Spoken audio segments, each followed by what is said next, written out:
Assalamu alaikum. My name is Sania Rafiq. I am here to teach you chemistry. 9th chemistry chapter number 1 का जो topic आज हम discuss करने जा रहे हैं वो है how to write a chemical formula. Chemical formula किस तरह से लिखा जाता है।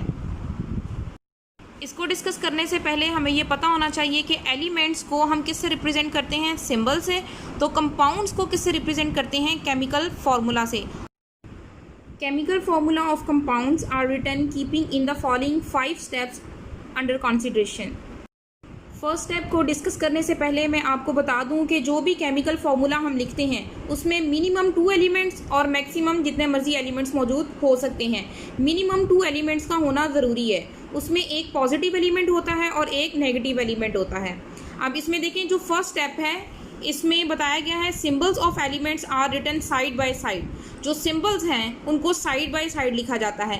जो पॉजिटिव आइन है उसको पहले लिखा जाता है और जो नेगेटिव आइन है उसको बाद में लिखा जाता है। जैसे कि यहाँ पे एग्जांपल में बताया हुआ है, अगर सोडियम क्लोराइड का हमने फॉर्मूला लिखना है तो उसमें सोडियम क्योंकि पॉजिटिव आइन है इसको पहले लिखेंगे, क्लोराइड नेगेटिव आइन है तो उसको बाद में लिखा जाएगा।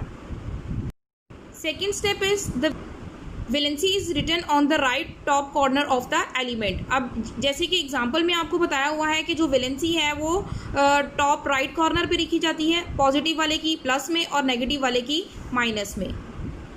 अब जो वैलेंसी के बाद वाला स्टेप है वो 2 तरह से डिस्कस किया जा सकता है। एक तो कंडीशन ये है कि वैलेंसी सेम हो सकती है दोनों आइंस की, और दूसरा ये है कि वैलेंसी डिफरेंट हो सकती है। अगर तो वैलेंसी दोनों आइंस की सेम है, सेम मीन्स चार्जेस डिफरेंट होंगे लेकिन वैलेंसी नंबर सेम होगा। जैसे सोडियम की वैलेंसी +1 है और क्लोरीन की वैलेंसी -1 है, तो इसमें दोनों की वैलेंसी सेम है लेकिन चार्जेस ऑपोजिट हैं। तो ऐसी कंडीशन में क्या होगा, दे आर ऑफसेट, वो एक दूसरे से कैंसिल आउट हो जाएंगी, तो हम उनको केमिकल फार्मूला में नहीं लिखेंगे।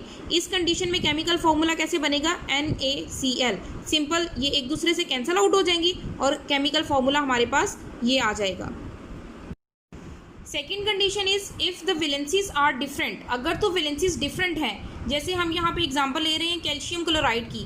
कैल्शियम की वैलेंसी होती है +2 और क्लोराइड की वैलेंसी है -1। ऑपोजिट चार्जेस हैं लेकिन इनकी वैलेंसीज भी डिफरेंट है। कैल्शियम की वैलेंसी 2 है, क्लोरीन की वैलेंसी 1 है। तो ऐसी कंडीशन में हमने क्या करना है, क्रॉस एक्सचेंज मेथड यूज़ करना है। क्रॉस एक्सचेंज में क्या करना है कि क्लोरीन की वैलेंसी कैल्शियम के नीचे लिख दी जाएगी और कैल्शियम की वैलेंसी क्लोरीन के नीचे आ जाएगी। क्रॉस एक्सचेंज हो जाएगा तो फॉर्मूला कुछ इस तरह से बन जाएगा CaCl2। अब हम लास्ट पॉइंट डिस्कस करने जा रहे हैं। उससे पहले आपको पता होना चाहिए रेडिकल और आयन में क्या फ़र्क होता है। आयन किसको कहते हैं, आयन कहते हैं एटम, ऐसा एटम जिसके ऊपर कोई भी पॉजिटिव या नेगेटिव चार्ज हो वो आयन कहलाता है। जैसे सोडियम के ऊपर पॉजिटिव चार्ज है तो ये सोडियम आयन है।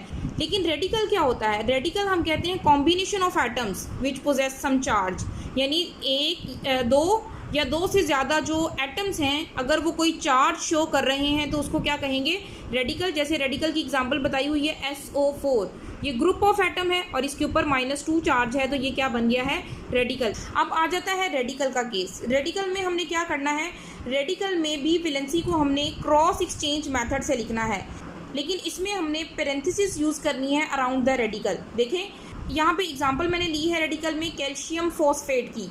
कैल्शियम की वैलेंसी +2 है, फॉस्फेट PO4 की वैलेंसी -3 है। दोनों की वैलेंसी भी डिफरेंट है और एक आयन है और एक रेडिकल है।